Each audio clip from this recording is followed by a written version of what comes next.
Assalamualaikum warahmatullahi wabarakatuh.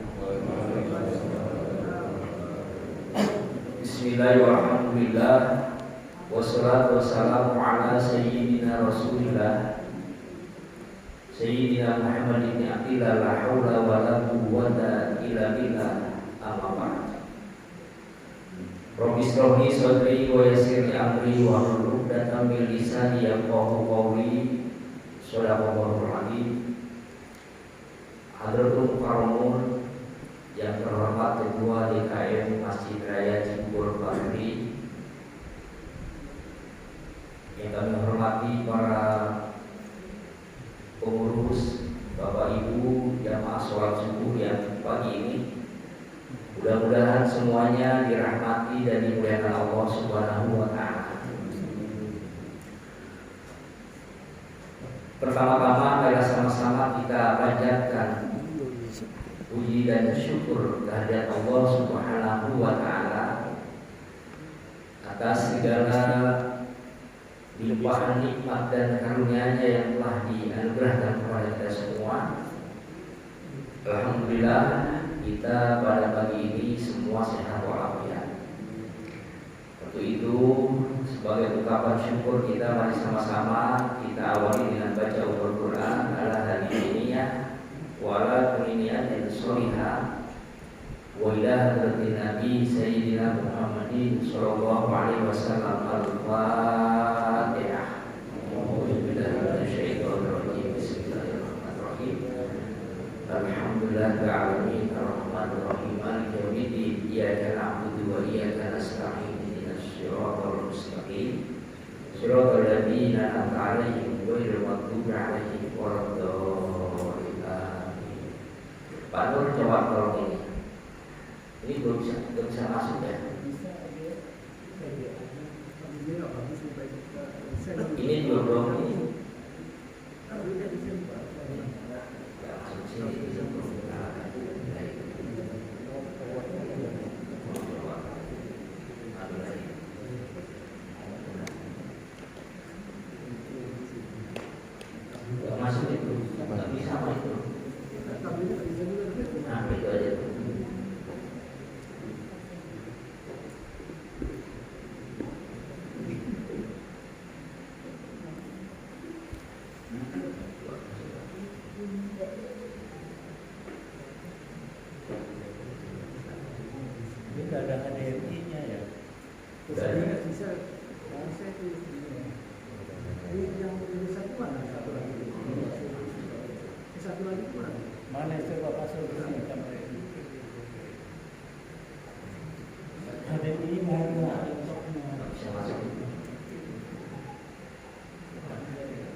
Baik, kita sambil di ini saja saya sampaikan manual dulu, tapi di belenggu ini nyambung.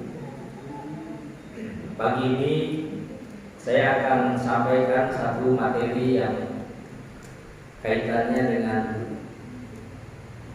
mengekalkan atau menjaga kualitas amaliyah kita sehari-hari. Ini saya sudah siapkan materi, namun secara manual saya dulu karena ada gangguan teknis nampaknya. Untuk itu, sebelum kami memulai, izinkan kami berpantun terlebih dahulu. Ketenabang beli peci, makan bubur pakai seledri. Yang hadir kajian pagi ini saya doakan panjang umur, mudah rezeki. Amin ya Allah ya Rabbal alamin. Kita hadir, alhamdulillah, sudah beberapa waktu tidak berjumpa. Alhamdulillah kita bisa silaturahmi lagi.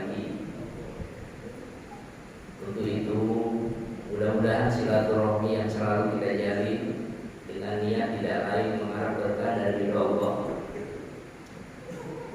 Kata Rasul, man ahabba ayyubsato bi rizqihi wa ayyun fa'alahu fi atharihi falyawsir rahimahu. Ini hadis sahih. Siapa orang yang hidupnya selalu ingin menjalin ukhuwah, menjalin silaturahmi, maka dia akan mendapatkan dua keuntungan. Apa keuntungannya? Pertama kata Rasul adalah ayyub sato firizkihi, maka akan memiliki jembar rezekinya. Ayyub sato firizkihi wa ayyun sa'alahu bi atharihi. Yang kedua, orang itu akan diberikan tambahan umur oleh Allah Subhanahu wa taala. Jadi pahala keberkahan silaturahmi itu dua. Pertama, jembar rezeki, yang kedua, panjang umur. Kenapa? Allah Subhanahu wa taala melalui lisan Rasulullah menyatakan ini.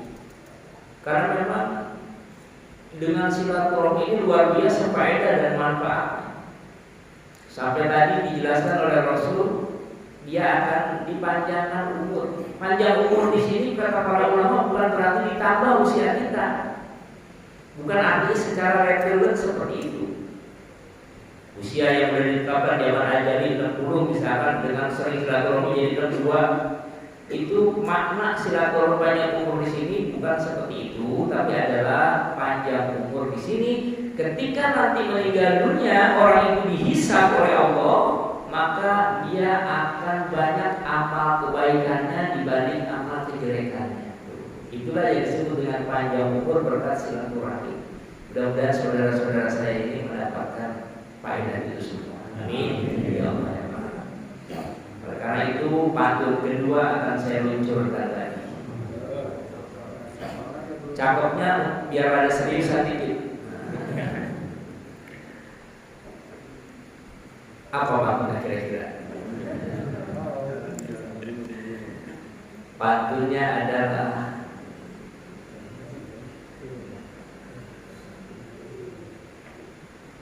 beli kawat ke Surabaya,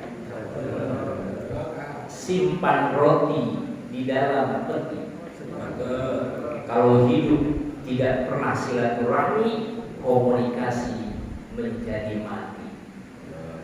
Jadi kalau tidak ada komunikasi, maka nggak ada pertemuan, tidak ada hubungan. Yang ketiga, paling enak makan sop jamur. Dimakannya campur mie. Siapa orang yang hidupnya sering silaturahmi, dia akan panjang umur, mudah rezeki. Amin ya Allah ya Rabbal Alamin. Jadi seiring pantun tadi dengan hadis Rasulullah SAW. Yang kedua, kita syukuri bahwa kita ini bisa hadir ke majelis yang baik seperti ini. Ini harus rasa syukur luar biasa. Karena nggak semua orang bisa menghadirkan dirinya ke tempat seperti ini, berbondong-bondong dari rumah ke sini. Ini merupakan perbuatan berat, kata para ulama juga. Makanya kalau kita sering hadir ke majelis ilmu seperti ini, memasuki masjid, ini kata Rasul, orang itu hakikatnya lagi memperbanyak saksi di akhirat. Masya Allah.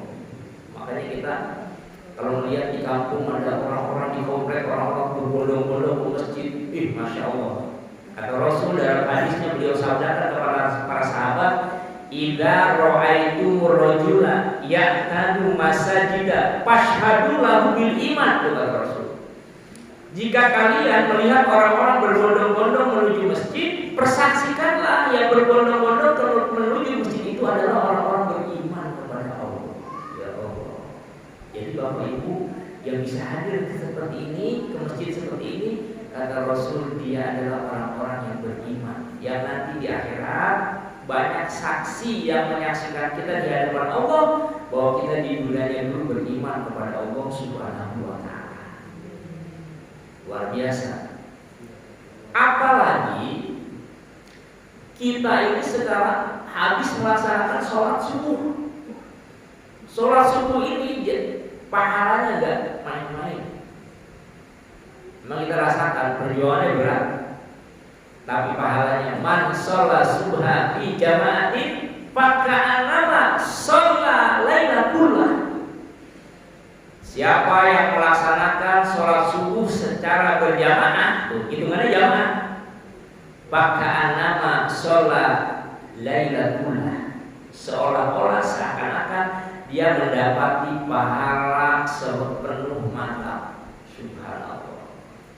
Jadi kalau kita bisa hadir ke masjid sholat subuh dengan berjamaah, ini pahalanya sama kita ini kerja menghidupkan 10 malam. Kita dapat pahala 10 malam, luar biasa. Untuk itu kita syukuri kita semua bisa melakukan aktivitas seperti ini. Mudah-mudahan terus kita bisa pertahankan. Semoga kita semua sehat panjang umur. Bapak Ibu hadirin wal hadirat, jamaah sholat subuh yang dirahmati dan dimuliakan Allah Subhanahu wa ta'ala. Materi pagi ini saya akan jelaskan tentang bagaimana cara mengekalkan dan mengabadikan amal-amal kita. Kita sudah beramal sejak dulu, sejak kecil sampai sekarang. Kita sudah beramal, berbuat baik. Nah, bagaimana kita perlu pertahankan? Bagaimana amal-amal kita ini bisa abadi, agar kita bisa nanti menikmati hasilnya dan juga kita bisa merasakan manfaatnya bagi kehidupan akhirat kita. Jangan sampai kita ini disindir oleh Allah di dalam surat An-Nahl ayat 42. Tadi bisa saya tampilkan ayatnya, tapi ini ada gangguan teknis, saya bacakan saja. Di surat An-Nahl 42, Allah Subhanahu wa ta'ala berfirman, Bismillahirrahmanirrahim, wala takunu kallati naqadat ghazlaha min ba'di quwwatin angkatha, kata Allah. Janganlah kalian seperti seorang perempuan yang menguraikan benangnya, yang menenun benangnya menjadi kain, setelah rapi jadi kain, dia acak-acak lagi. Ini peringatan Allah buat kita, orang-orang yang beriman, hamba-hamba Allah. Kita sudah beramal selama ini dari kecil, sejak kita muda sampai sekarang sudah tidak muda lagi, kita beramal. Jangan sampai kita seperti seorang perempuan itu, kata Allah, yang sudah menenun benangnya jadi kain, begitu dia jadi kainnya dirusak. Nah, kita pun jangan sampai amal-amal yang sudah kita kerjakan selama ini hancur lagi, rusak lagi. Nah, makanya disinilah pentingnya materi ini. Mari kita jaga, kita lestarikan amal-amal itu agar terus bertahan, agar terus kita bisa lakukan, agar nantinya kita bisa menikmati hasilnya. Tentunya kita harapkan memiliki pahala yang berlipat di sisi Allah, dan Allah ganjar dengan kebaikan-kebaikan kelak nanti di akhirat. Ini kiat-kiatnya apa saja. Lalu kita dengarkan juga makalah daripada Imam Nawawi yang merupakan tokoh agamis yang kita kenal. Dalam berbagai macam buku karangannya, beliau punya pendapat begini, bahwasanya seorang jika terbiasa mengerjakan kebaikan, maka sepatutnya mengekalkan atau menjaga kebaikannya itu. Misalnya jika ia sudah terbiasa tidak meninggalkan hal-hal yang sunnah, yaitu seperti sholat, mengiringi sholat sunnah, mengiringi sholat wajib, maka hendaknya ia menjaga. Dan jika ia terbiasa melaksanakan sholat malam, hendaknya ia menjaganya. Dan jika dia terbiasa sholat duha dan melakukan sholat-sholat sunnah yang lainnya, hendaknya ia biasakan itu dan ia pertahankan dengan sebaik-baiknya. Jadi kata Imam Nawawi, menjaga amaliyah itu, menjaga kebaikan itu, artinya artinya sesuatu yang sudah kita kerjakan selama ini jangan kita tinggalkan, jangan kita lupakan, terus kita lakukan. Seperti sholat sunnah rawatib ya, yang mengiringi sholat wajib. Ada sholat ba'diyah, ada qobliyah. Mungkin jam 9 kita lakukan sholat ya, sholat duha.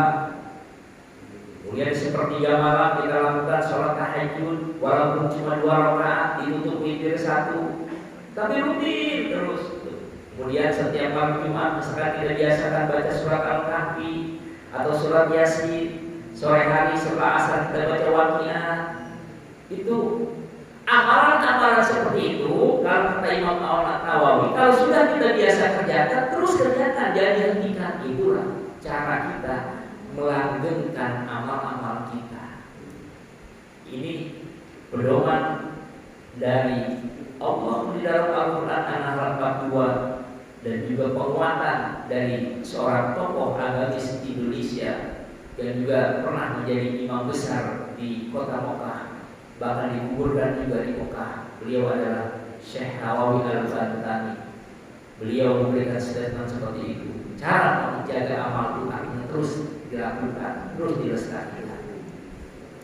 Sekarang kiatnya apa?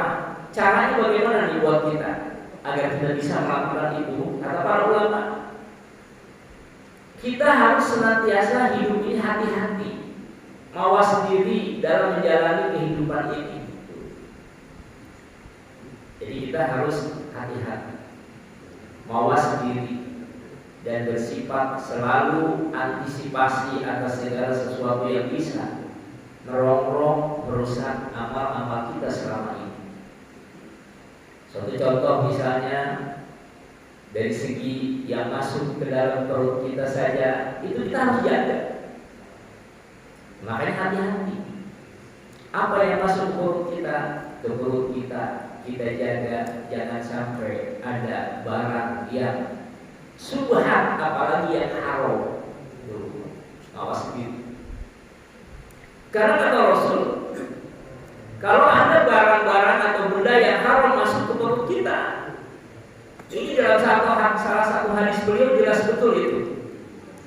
Fana kulabat min dakhala fihi luqmatan min haram la yastajabu du'aahu arba'ina yauman. Setiap ada benda masuk, barang masuk, 1 sendok makan saja ke perut kita, kata Rasul, maka doanya tertolak 40 hari 40 malam. Masya Allah.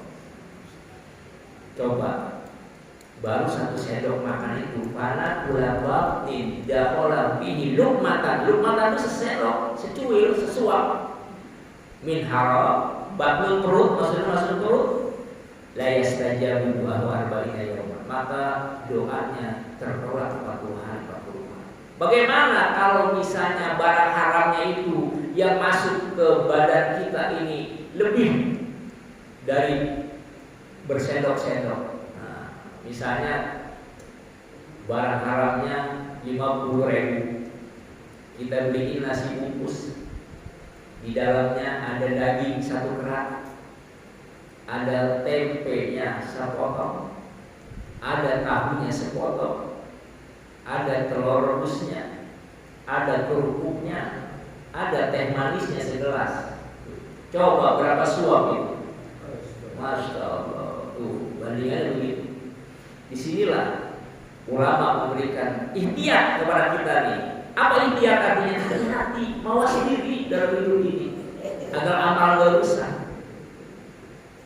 Jaga barang-barang asupan-asupan yang masuk ke perut kita. Yang subhat saja kita harus hati-hati, apalagi yang haram. Inilah pesan para ulama. Juga tentunya ini hadis dari Nabi besar Muhammad SAW yang perlu kita lestarikan, yang perlu kita pedomani bagi setiap pribadi muslim dan muslimah.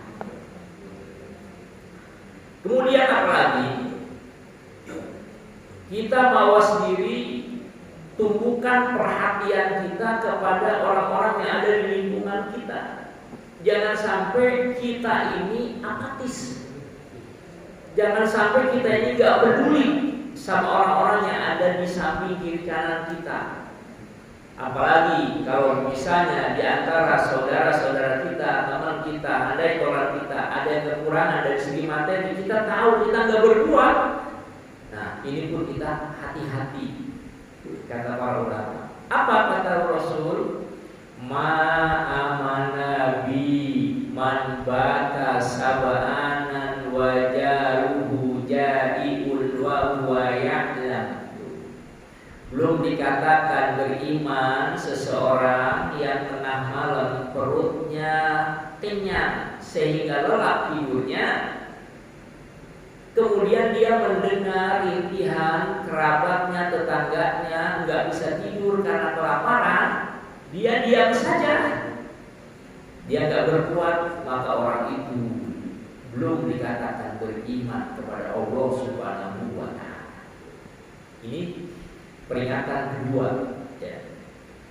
Termasuk kita hati-hati dalam hidup ini, jangan sampai kita menelantarkan orang yang membutuhkan pertolongan kita, lalu kita tidak ambil bagian menolongnya.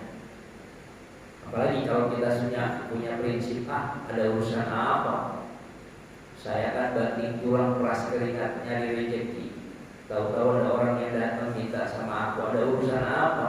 Secara ego mungkin begitu, tapi agama nggak ajarkan begitu.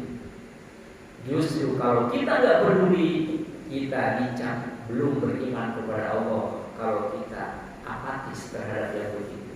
Inilah peringatan-peringatan ini yang harus kita waspadai. Makanya kita hidup ini harus mawas diri dalam kehidupan ini. Jangan berlaku lengah, jangan juga kita apatis, masa bodoh. Bahkan juga kalau tidak kita hati-hati, maka bisa merusak dan tidak melanggengkan amal-amal kita selama ini. Kemudian yang kedua nih, bagaimana caranya agar amal kita kekal, agar kebaikan kita ini bisa abadi. Yang kedua, membiasakan perbuatan baik itu dengan belajar dan terus belajar. Jadi seperti Bapak Ibu yang hadir di majlis ini masuk dalam hidup apa yang disampaikan Rasulullah. Kata Rasul, thalabul ilmi minal mahdi ila lahdi. Menuntut ilmu itu sejak kita di ayunan sampai kita berada di liang lahat. Itu batasnya. Jadi selagi kita masih punya ruh seperti ini, masih punya napas seperti ini, tetap kita memiliki kewajiban yang namanya menuntut ilmu, belajar dan belajar. Oleh karena itu jangan pernah kita merasakan bahwa kita ini sudah cukup, sudah waktunya saya istirahat, nggak belajar, nggak ada. Agama kita nggak ngajarin gitu. Makanya kegiatan taklim seperti ini yang mungkin kita rasakannya ini biasa-biasa saja, tapi justru ini faedahnya Masya Allah. Kita bersyukur kepada pengurus masjid, kita bersyukur kepada jamaah ya, yang mau memakmurkan rumah Allah seperti ini dengan taklim-taklimnya seperti ini. Ini justru yang menyukai kegiatan seperti ini bukan hanya diperintah Rasul dan juga bukan hanya perintah Allah. Tapi kalau lihat dari hadis, ketika kita hadir di majelis ilmu seperti ini, yang senang pun ribuan malaikat-malaikat Allah. Jadi kegiatan taklim seperti ini bukan hanya dihadiri makhluk-makhluk biologis kayak kita ini. Tapi ketika kita hadir di majelis ilmu, duduk walaupun sebentar di tempat ini, maka kata Allah, aku hadirkan makhluk-makhluk spiritualku, yaitu ribuan malaikat. Makanya malaikat-malaikat Allah ketika kita mengkaji ayat-ayat Allah seperti ini, malaikat-malaikat Allah hadir. Seraya apa kata Rasul? Innal malaikata tad'u ajnihataha li talibil ilmi ridhoan bima yaqul. Ketika ada orang hadir di majelis ilmu, maka turun ribuan malaikat Allah. Saking senangnya malaikat melihat kita yang menuntut ilmu, malaikat membentangkan sayapnya seluruhnya. Kenapa? Karena ridho dengan apa yang Bapak Ibu tuntut. Subhanallah. Oleh karena itu, agar amal kita ini selalu bertahan, nantinya kita bisa nikmati hasilnya di akhirat, jangan pernah putus, terus belajar dan belajar. Nah, seperti itu. Oleh karena itu, saat ini bukan hanya di masjid-masjid, di kampung-kampung kecil sekarang itu, subhanallah, habis subuhnya ada terus taklim, ada kajian, ada ibu-ibunya, masya Allah juga. Karena apa? Tahu dengan hadirnya di majlis ilmu itu walaupun sebentar akan bisa mengekalkan amal-amal kebaikan yang selama ini sudah kita kerjakan.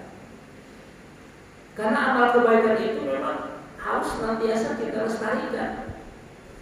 Termasuk ini pesan yang ketiga, cara untuk melestarikan amal, yaitu selalu istiqomah. Ini yang ketiga.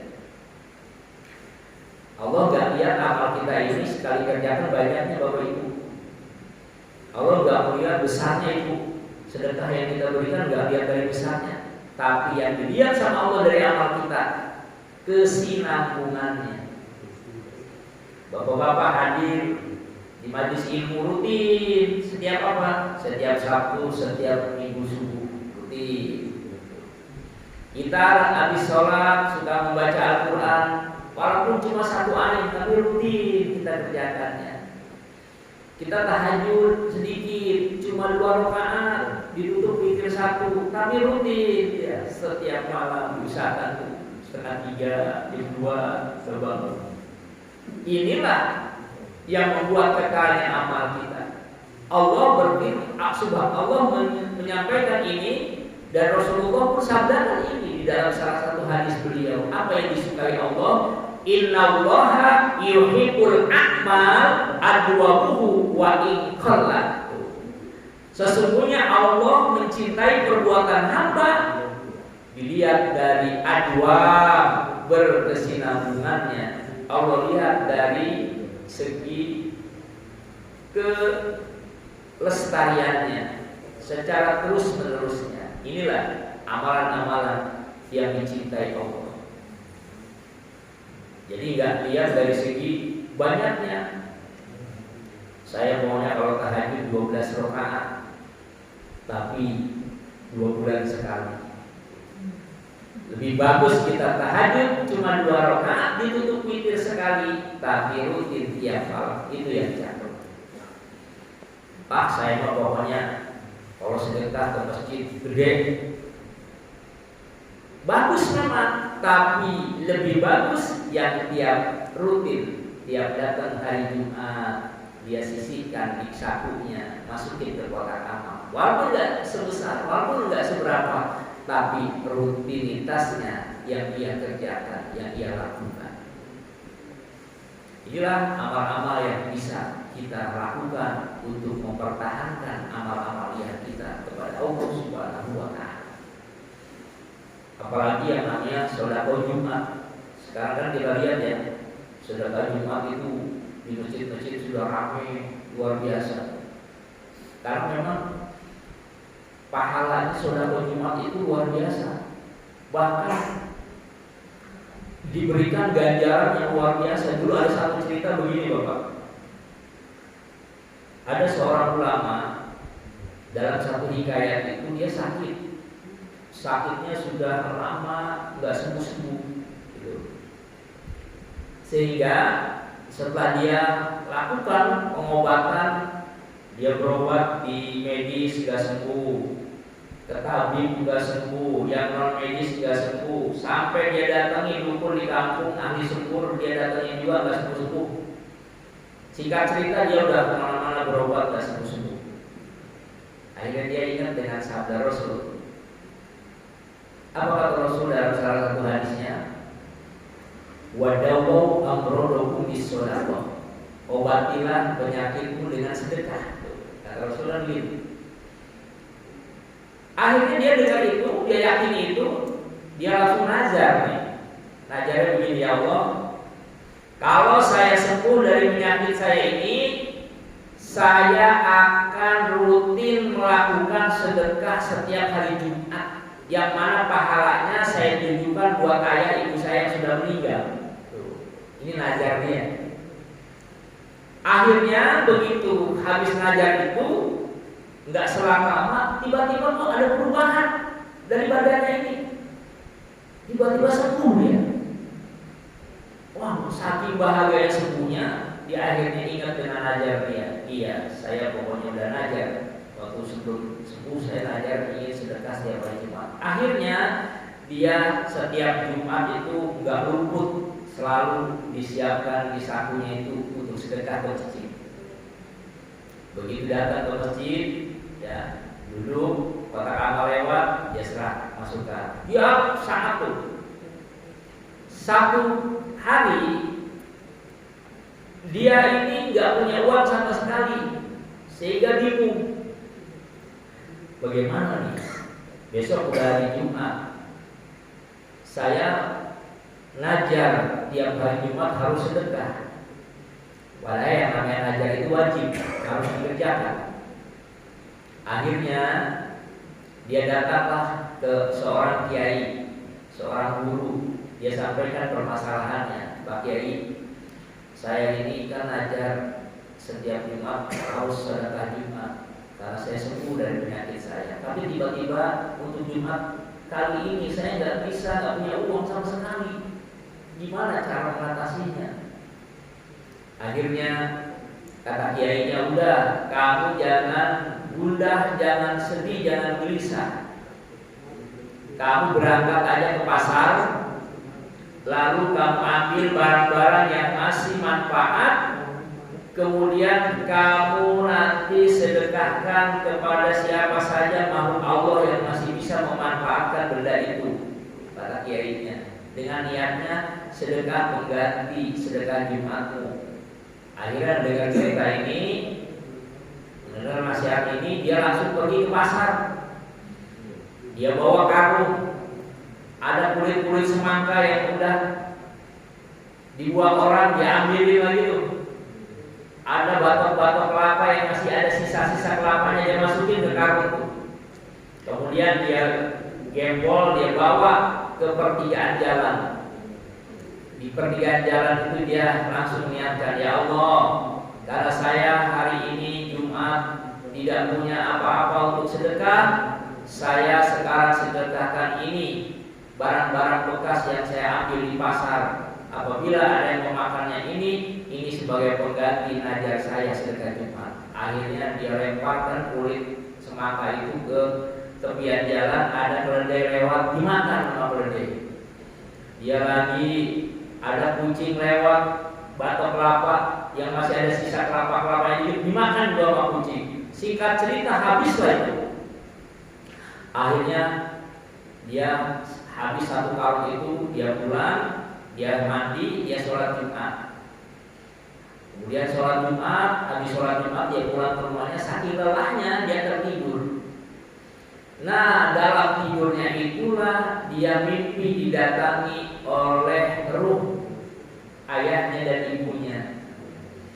Kata ayahnya, alhamdulillah, ayah tadi ini lagi aus bener, lu datang ngebawa semangka. Tuh kata ayahnya. Kata ibunya, syukur. Ibu lagi pengen ngolok, alhamdulillah lu datang ngebawa kelapa tua, kata dia. Tuh, dalam mimpinya itu dia bertemu sama ibunya. Ibunya terima kasih, ayah terima kasih. Karena dia terkaget, ayah terbangun. Dia terbangun, dia langsung lari ke rumah kiainya. Cerita dia bahwa setelah itu dia didatangilah oleh ayah ibunya. Kata Pak Kiai, itu satu tanda sedekahmu diterima Allah Subhanahu wa ta'ala. Itulah sebagai pengganti najar. Oleh karena itu sekarang setiap hari Jumat itu luar biasa sekarang. Ya, ada di masjid-masjid kadang-kadang sudah banyak itu nasibo sedekah Jumat. Karena apa? Dahsyatnya sedekah Jumat itu. Sampai ada yang mengatakan bahwa sedekah Jumat itu pahalanya 10 kali lipat. apalagi kita berikan ke tempat-tempat ibadah yang lagi membutuhkan bantuan kita. Masjid yang sedang membangun, kita punya rezeki, kita sedekahkan. Niatnya apa? Niat buat pahalanya ayah ibu saya yang sudah meninggal nyampe itu ke bapak ibu kita. Itu termasuk baktinya anak kepada orang tua. Masjid membutuhkan sarana dari materi kita, kita sisihkan dengan sedekah kita.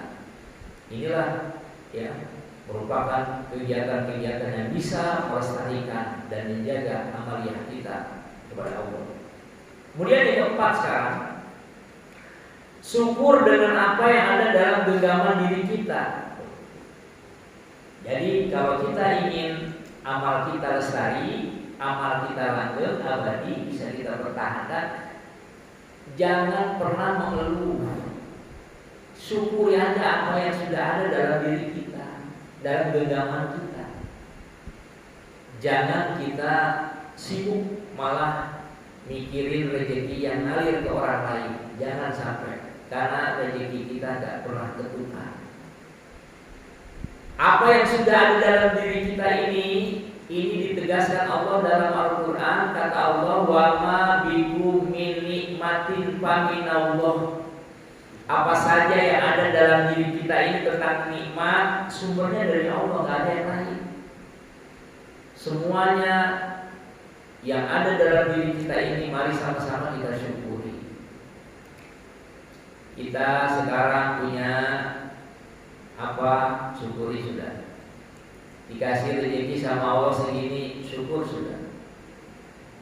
HP punya, mobil punya, kendaraan punya, syukur sudah. Jangan kali-kali melihat punya orang, oh dia mah dapatnya segitu ya, oh saya beli jangan. Karena gak akan ada habisnya kalau kita hitungin terus rezeki orang. Nah, itulah. Di sini pesan para ulama, kalau ingin amal kita abadi, kekal abadi, syukuri rezeki yang ada dalam genggaman kita.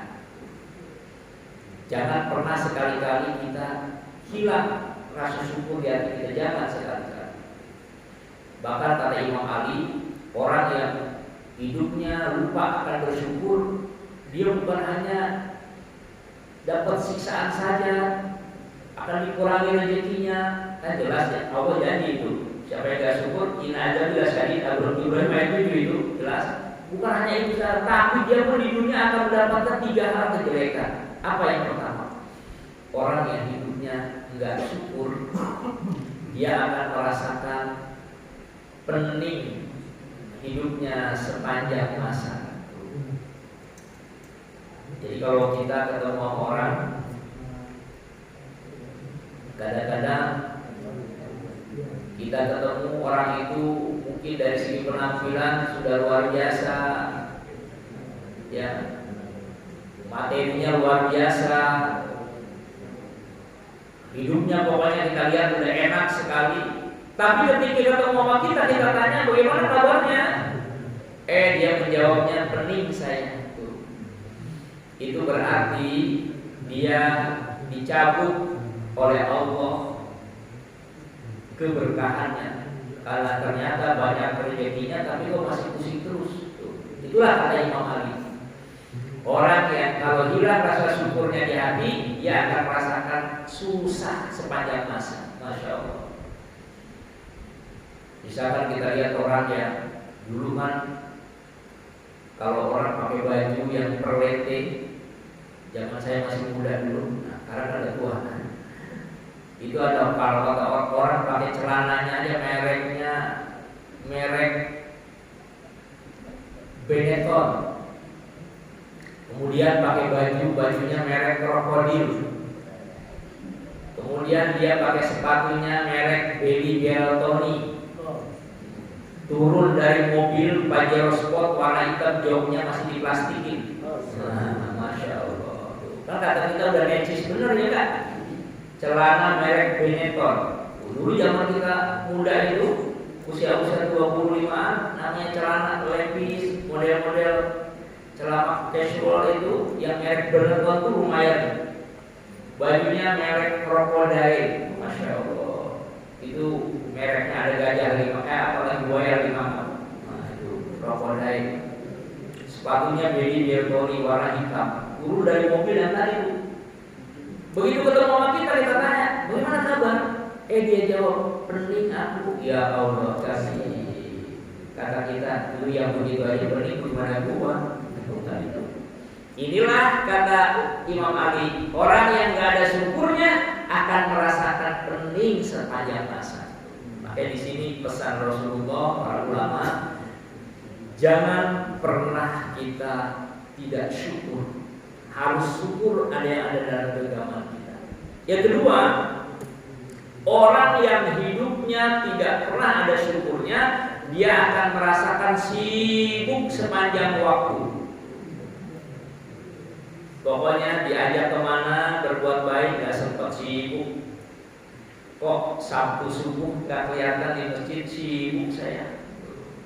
Kok diundang tetangga ada silaturahmi gak hadir, sibuk saya. Kok resepsi tetangga hari Minggu jam 11 gak hadir, malah sibuk saya. Nah, itulah kata Imam Ali, orang yang kalau hilang rasa syukurnya, dia akan selalu sibuk terus. Ini kelemahan kedua. Yang ketiga, orang yang hidupnya gak pernah ada syukurnya, kata Imam Ali apa? Dia akan selalu hidupnya banyak menghayal. Yang ada andai kata, umpamanya jikalau. Jadi kakinya gak pernah nginjak bumi, selalu nantap bumi terus, menghayal terus. Masya Allah. Inilah ancamannya bagi orang-orang yang tidak pernah syukur. Oleh karena itu saya doakan yang hadir di sini mudah-mudahan semua orang yang bersyukur atas nikmat Allah semua, sehingga nikmatnya akan ditambah dengan lebih baik. Amin ya Allah ya Allah. Ini yang keempat. Terakhir sekarang yang kelima. Terus gelorakan semangat mencari kebenaran. Jadi Bapak Ibu jangan berhenti nyari kebenaran, terus sedetik itu. Karena apa kata Allah? Di dalam surat Al-A'raf 56, Inna rahmatallahi qaribun minal muhsinin. Karena kata Allah sesungguhnya rahmat aku itu sangat dekat sama orang yang selalu berbuat baik. Jadi Bapak Ibu kalau gelora terus berbuat baik, gelora terus berbuat baik, hidup kita akan ada petunjuk bimbingan Allah Subhanahu wa taala. Termasuk Bapak Ibu hadirin jamaah subuh yang hadir pada pagi ini. Mudah-mudahan hidupnya selalu mendapatkan pertolongan Allah Subhanahu wa taala. Kita selalu berdoakan berbuat baik. Ayo kita lakukan kebaikan. Dengan apa? Dengan energi kita, langkahkan kaki ke masjid, hadir di majelis ilmu. Ada tetangga yang membutuhkan nasihat, kita berikan jalan keluar. Ada tetangga yang butuh teman untuk melakukan kebaikan, kita ikut bersama-sama. Kita sama-sama. Itulah pesan-pesan para ulama agar amal kita lestari, amal kita menjadi kekal. Lakukan 5 hal tadi ini. Kemudian yang terakhir sekarang nih, bagaimana agar kita sekarang waspada dari hal-hal yang merusak amal kita. Tadi 5 hal itu yang bisa mengatakan amal, di antaranya itu. Sekarang kalau bisa merusak amal yang sudah kita kerjakan selama ini apa? Kata para ulama, itu adalah penyakit iri, penyakit dengki, penyakit apa sih di sini namanya itu? Iri, dengki, hasud dan sama seperti itu. Yang tidak senang kalau melihat orang dapat kesenangan, senang kalau orang mendapatkan kejelekan. Nah, itulah SMS, senang melihat orang susah, atau balikannya, susah melihat orang senang. Itu seperti itu. Itu pokoknya Bapak Ibu bisa merusak amal kita. Kayak apa kata Rasul? Penyakit begitu nggak ubahnya kayak api makan kayu. Jadi kalau kayu udah kerasnya dimakan api, langsung habis jadi debu. Nggak sadar juga amal kita. Kalau kita udah beramal selama ini tapi ada hati seperti itu amal kita bisa rusak, hilang, naudzubillah. Makanya kikis rasa itu. Kalau ada di hati kita rasa itu, buru-buru langsung kita astagfirullahaladzim. Tetangga dapat nikmat, kita yang bersyukur, alhamdulillah ya. tetangga kita sudah dapat rezeki lagi, alhamdulillah, kita ikut bersyukur. Insya Allah berkahnya dapat kita. Jangan tetangga berhasil mendengar tetangga beli kulkas 2 pintu, dia kedinginan. Masya Allah. Ya. Tetangga beli mobil Fortuner warna silver baru dari dealer, jantungnya kumat. Mobil Fortunernya dipakai ke puncak, dia masuk ICU. Masya Allah. Kayak gitu-gitu tuh jangan ada lagi sudah. Apalagi kadang-kadang ajarin istri kita juga. Kadang-kadang kan istri itu bukan istri di sini, insya Allah. Kadang-kadang ada yang selalu ngabsenin tuh tetangganya di balik hordeng. Tetangganya beli liswar atau liswar. Liswar itu artinya tuh perabotan rumah, lemari tamu. Bilang sama suaminya, "Papa, itu loh Pak, tetangga kita padahal pangkatnya sama sama Papa. Kok dia udah nambah lagi Pak?" katanya. Oh, Masya Allah. Beli lagi tetangganya apa? Beli kursi tamu yang kayak jati. Papa, tetangga kita udah nambah kursinya lagi Pak, padahal sekantor sama Papa. Seru dah saya itu kayak gitu tuh. Makanya mudah-mudahan istri kita istri solehah semua. Kayak begitu. Tapi ya itu manusiawi, kadang-kadang ada sifat-sifat begitu tuh. Makanya belajar dari ajaran agama. Setiap tetangga suaminya nambah sesuatu yang baru, dia selalu laporan, dia selalu sibuk, dia selalu ribut. Kecuali jika tetangga itu nambah istri baru dia diem. Sepanjang nambah yang lain dia ribut.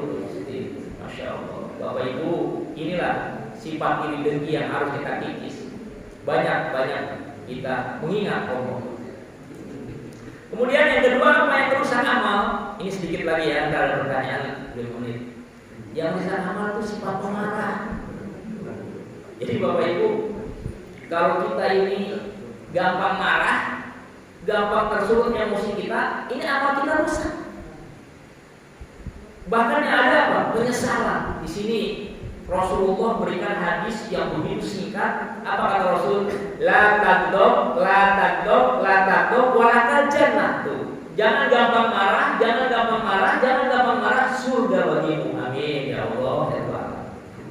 Makanya kalau lagi disuruh emosi Bapak Ibu, udahlah kita langsung pergi dari situ, ambil wudhu, sujud kita, temperatur turun insya Allah. Karena kalau kita habis sakit nih hati kita nih, apalagi ibu-ibu tuh, Masya Allah, dia apa yang ngomong begini, pokoknya sakitnya tuh di sini, kata itu kayak gitu. Kalau ada telur mentah taruh ke dada saya, matang telur katanya, sampai kayak begini. Udah lebih baik kita. Orang yang kuat kata Rasul, laisa syadidu bisur'ah. Innama syadidu yamliku nafsahu indal ghadab. Bukanlah yang dikatakan kuat orang yang pintar adu jogos, tapi yang dikatakan kuat adalah orang yang ketika emosinya tersulut dia kendalikan, dia enggak marah. Itulah dia orang yang kuat di mata Allah Subhanahu wa taala. Ini yang dapat kita pelajari ya, yang insyaallah mudah-mudahan kita termasuk orang yang bisa menjaga amal-amal kita dengan perbuatan 5 tadi, dan bisa juga mencegah rusaknya amal dengan perbuatan 2 yang disampaikan pada pagi ini. Mudah-mudahan ada manfaatnya dan mudah-mudahan kita bisa lestarikan dalam amaliyah ibadah kita selama ini. Hari-hari mudah-mudahan kita mendapatkan rahmat dan berkah Allah Subhanahu wa taala. Sebelum saya akhiri, sebagaimana tadi ada pengatur acara, barangkali ada yang mau sharing. Assalamualaikum Waalaikumsalam warahmatullahi wabarakatuh. Izin Ustaz, bahwa kehidupan manusia itu akan ditentukan pada akhir hidupnya. Ketika akhir hidupnya di rumah itu baik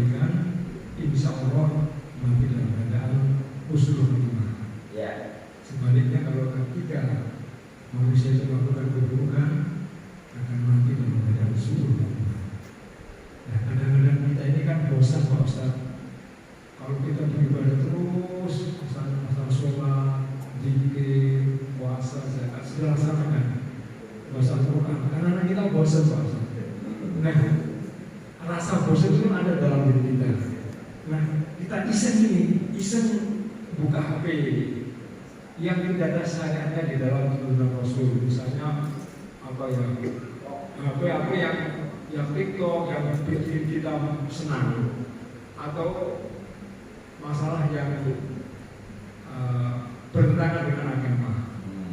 Belum maksiat, hanya melihat-lihat. Nah, saat itu kemudian dicabut, mati. Apa ini mati dalam suul khotimah atau husnul khotimah? Kemudian pahala ini apakah ditimbang yang baik dan yang buruk? Terima kasih. Assalamualaikum warahmatullahi wabarakatuh. Waalaikumsalam warahmatullahi wabarakatuh. Luar biasa pertanyaannya, menyentuh dan dalam banget ini. Baik, memang ending dari kita manusia itu dilihat dari akhirnya. Makanya ada yang disebut dengan husnul khotimah dan ada yang disebut dengan su'ul khotimah. Jadi kalau misalkan kita berawal dari kehidupan kita mungkin dunianya gelap, kemudian kita bertobat, melakukan syarat-syarat tobat yang 3 yang pernah kita sampaikan di pertemuan yang lalu kita betul-betul menjalani itu, maka yang kemarin gelap itu terhapus semua.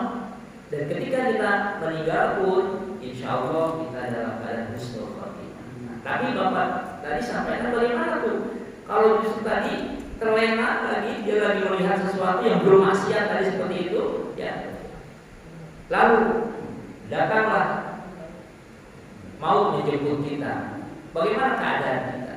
Nah, kalau misalnya yang kita lakukan masih dalam batas-batas hal-hal yang wajar karena kita manusia yang lalai dan lupa, selagi kita masih punya kesempatan bertobat, minta maaf atas yang kita lakukan tadi, walaupun belum maksiat tadi itu, maka kita akan tetap disebut orang yang baik. Maka di situ Allah Subhanahu wa taala menulis kisah Rasulullah, "Innallaha yaqbalu taubatal abdi ma lam yughargir." Allah terima maafnya, tobatnya seorang hamba sebelum napasnya sampai ke kerongkongan.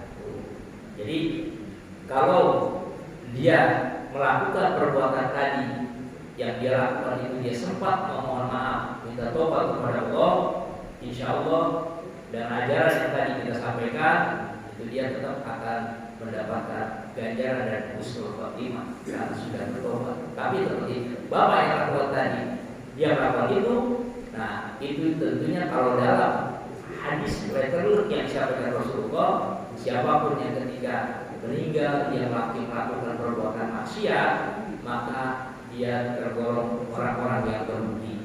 Tapi belum disebut dia su'ul khotimah, tapi dalam keadaan berugi.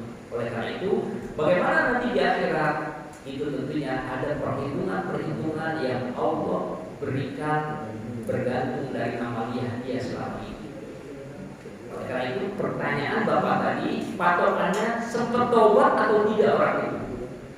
Kalau dia sudah sempat tobat, insya Allah terhapus. Walaupun tobatnya itu dengan mulut dia, dengan kalimat apa? Astagfirullahaladzim. Kata Imam Al-Ghazali, la sawair ma'al istimrar wala kabair ma'al istighfar. Tidak ada, kata Imam Nawawi itu, ya, dosa kecil kalau dikerjakan terus-menerus jadi besar juga. Dan tidak ada, kata Imam Al-Ghazali, katanya dosa yang menumpuk besar kalau setiap hari digempur oleh istighfar. Jadi kalau tadi dia bilang astagfirullahaladzim, itu udah tobat namanya. Karena istighfar tadi akan menghapuskan kesalahan. Jadi kalau belum, berarti saya sampaikan itu semuanya hak prerogatif Allah menilai orang itu, karena itu perkara yang gaib dan kita tidak bisa jangkauan kita sampai di sana. Oleh karena itu, ini pertanyaan ini nasihat sekali buat kita agar kita ketika kita berbuat salah langsung buru-buru, minimal kita istighfar agar kita tidak dalam keadaan meninggal nanti jangan sampai su'ul khotimah. Mudah-mudahan kita semua husnul khotimah. Amin. Ya Allah.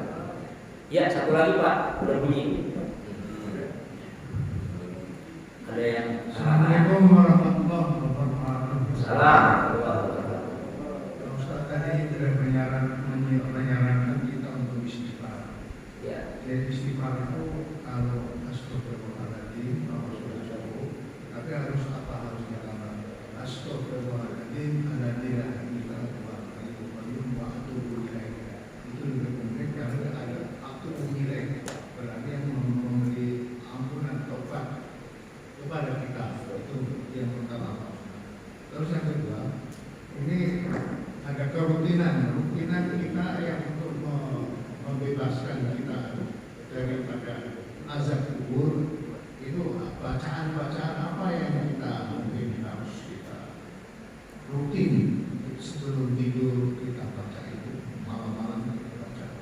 Apa aja yang kira-kira harus kita rutinkan. Terima kasih.